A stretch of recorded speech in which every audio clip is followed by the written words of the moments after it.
The Deputy President of the Republic of Kenya, the Cabinet Secretary for Interior and National Administration and your PS, the Governor of the great city of Nairobi, the Inspector General of Police and our two Deputy Inspector Generals, senior police officers, the Commandant of this college, family and friends of graduates, and the graduates standing before me.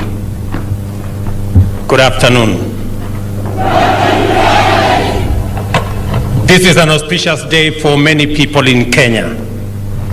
It is memorable for the families and for you graduates who have successfully completed this recruit course.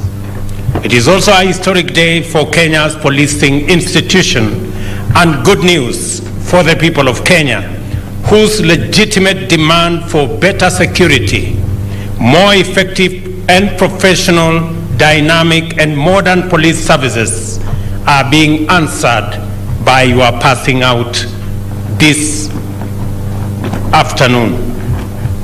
It is also a day of tremendous assurance for the government of Kenya, which recognizes that our rights, freedoms, lives, livelihoods, belongings, and all hope of prosperity are literally in the hands of the policemen and women who continue to bravely take selfless stand and keep the people safe and secure. I therefore join the families and the college community in celebrating the cohort which has successfully completed the course, thereby embarking on a life and career dedicated to the high calling of policing our nation. You have satisfied the college staff and instructors that you are fit to serve in your next assignment and are ready to serve your nation and its people with distinction, honor, and patriotism. You have also demonstrated to the satisfaction of the commandant and the course instructors, as well as the staff of this college, that you have acquired the skills and discipline required to play your role in injecting fresh and modern approaches to the practice of the novel profession of policing. We do not take this milestone for granted, and on behalf of the government and the people of Kenya, I congratulate you on your selfless and fine achievement. I urge you to always take the spirit of flawless coordination, which enables you to display unity of command, discipline, and harmony in executing today's spectacular parade. Your performance on the field before us is symbolic of your promise of excellence in professional service delivery in order to meet the high expectations of citizens that their rights, freedoms, and interests are at all times in safe hands. You go forth to serve in an increasingly complex and dynamic security environment, with diverse novel threats emerging on a continuous basis to compound ordinary crime and chronic security challenges.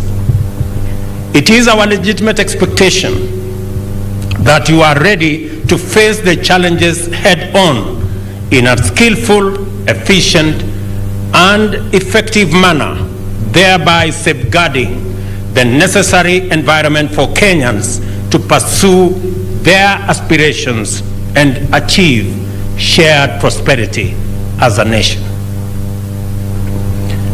I urge you to be ever mindful of your immense responsibility to dedicate all your service to the observance of your oath of allegiance, your standing orders, the Constitution, and all the laws of the land. Furthermore, I remind you of the government's commitment to realize a new policing paradigm underpinned by a citizen-centered, service-oriented approach to the provision of security and maintenance of law and order.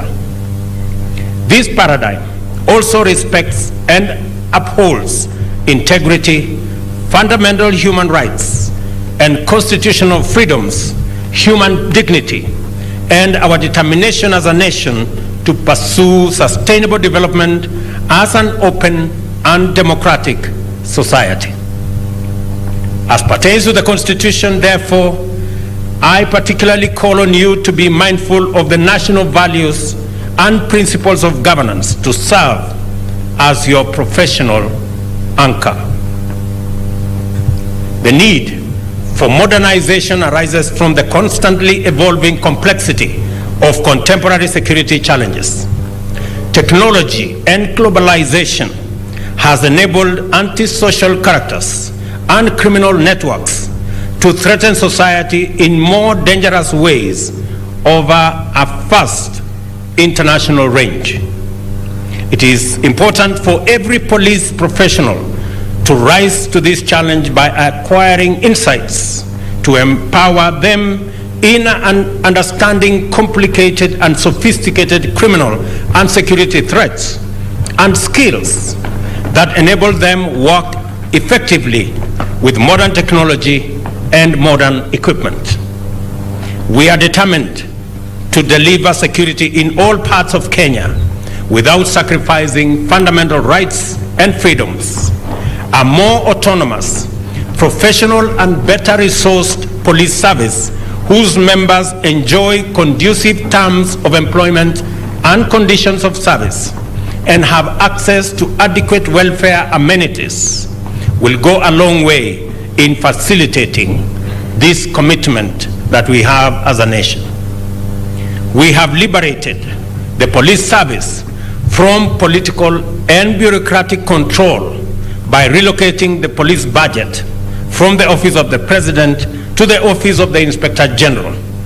Without autonomy, the police service is vulnerable to weaponization, making it a threat instead of an asset to challenges in our security and law and order sectors. We have also sustained the commitment to escalate the police to citizen ratio by recruiting and training more policemen and women on a continuous basis to ensure that Kenyans have access to responsive and effective police protection throughout the country. Furthermore, we have increased our investment in the provision of infrastructure, equipment, and technology for the police to improve their capacity to combat crime and protect Kenyans and their property.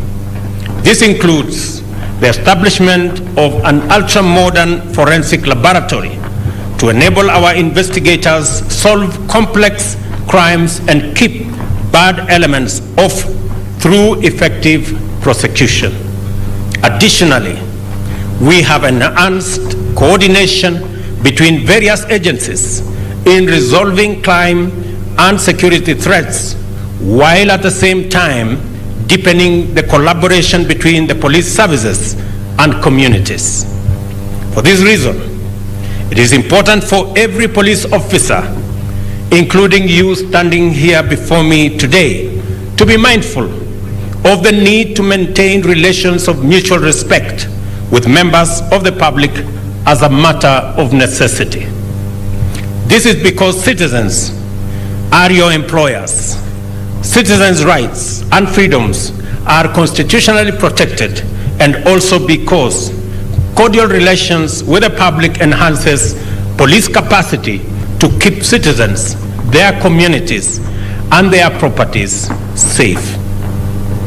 As regards the terms of employment, conditions of service, and welfare of police officers, the government of Kenya has undertaken a number of measures. I recently, for example, appointed a task force to review the conditions of service for the police and prison officers, whose report and recommendations shall chart a clear and actionable path to significant improvement of the terms of service and employment of our policemen and women and prison officers.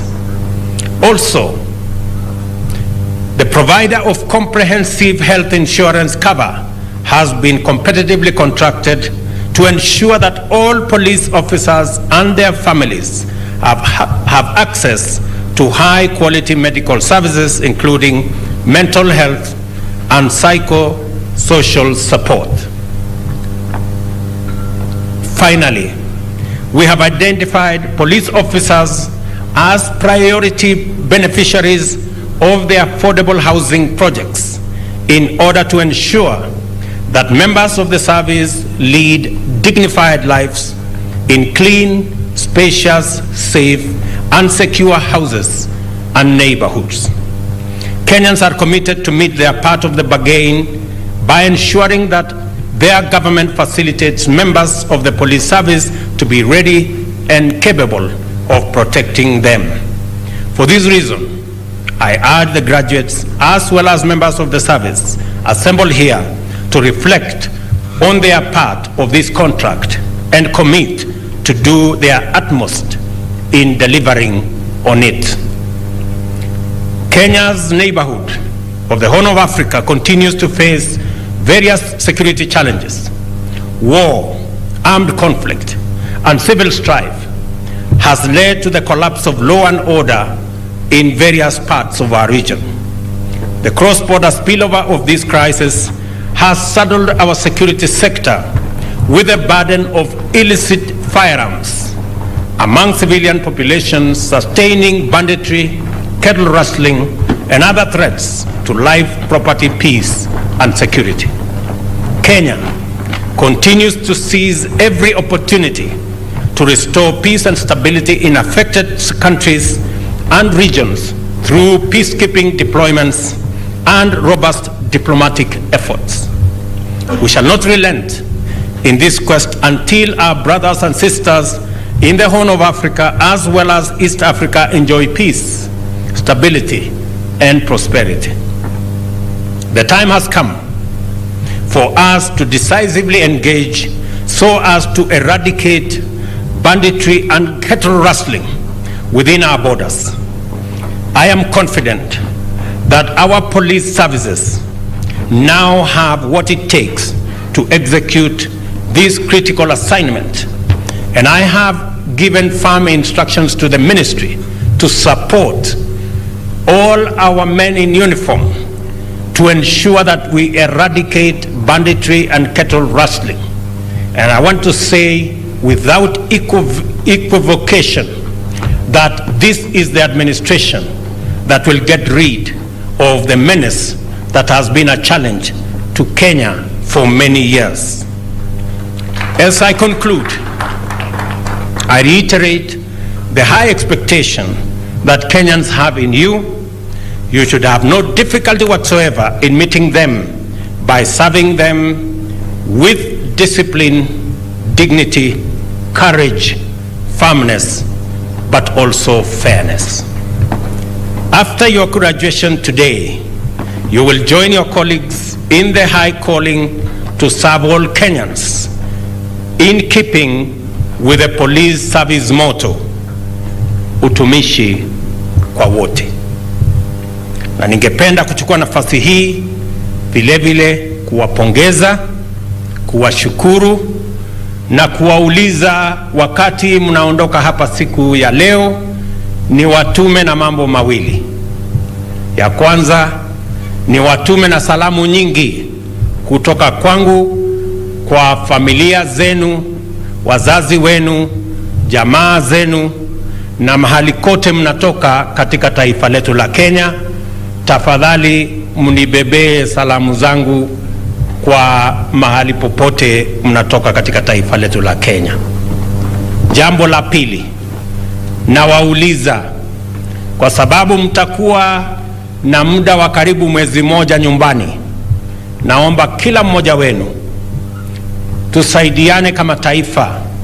Kila mmoja wenu apande miti kule nyumbani, at least miti 30 kila mmoja wenu, na pia mpashe hiyo habari kwa ndugu zenu ambao walifanya pass out kesho na wale nitawafanyia pass out. Wale walifanya pass out jana